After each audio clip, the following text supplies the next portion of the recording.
ஜோலார்பேட்டை அருகே சொத்து பிரச்சனையில் பழிக்கு பழியாக ஒருவர் கொலை செய்யப்பட்ட வழக்கில் கைது செய்யப்பட்ட 5 பேர் மீது குண்டர் தடுப்பு சட்டத்தின் கீழ் நடவடிக்கை எடுக்கப்பட்டுள்ளது. திருப்பத்தூர் மாவட்டம் ஜோலார்பேட்டை அடுத்த வக்கனம்பட்டி பகுதியைச் சேர்ந்தவர் திம்மராயன். ரியல் எஸ்டேட் தொழில் செய்து வந்த இவருக்கும் இவருடைய அக்கா மகனுக்கும் நில பிரச்சினை காரணமாக முன்விரோதம் இருந்து வந்தது. இந்நிலையில் கடந்த பிப்ரவரி மாதம் 17ஆம் தேதி திம்மராயனை அரிவாளால் வெட்டி சக்கரவர்த்தி படுகொலை செய்தார். இந்த வழக்கில் கைது செய்யப்பட்ட சக்கரவர்த்தி சில தினங்களுக்கு பிறகு நிபந்தனை பிணையில் வெளியே வந்தார்.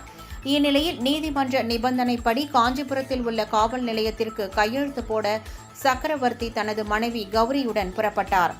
அப்போது பொன்னேரி பகுதியில் உள்ள அம்மன் கோவிலில் சாமி கும்பிட்டுவிட்டு வெளியே வந்தபோது காரில் வந்த 5 பேர் கண்ணிமைக்கும் நேரத்தில் சக்கரவர்த்தியை சராமாரியாக வெட்டினர். அதனை தடுக்கச் சென்ற அவரது மனைவி கௌரிக்கும் வெட்டு விழுந்தது.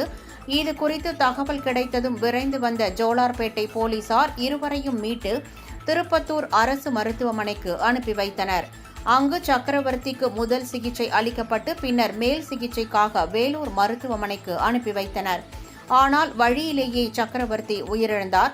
இந்த வழக்கில் திம்மராயன் மகன் பாரத், அவருடைய நண்பர்கள் வெங்கடேசன், வசந்தகுமார், அக்பர் பாஷா, திப்பு சுல்தான் ஆகிய 5 பேரை போலீசார் கைது செய்து வேலூர் மத்திய சிறையில் அடைத்தனர்.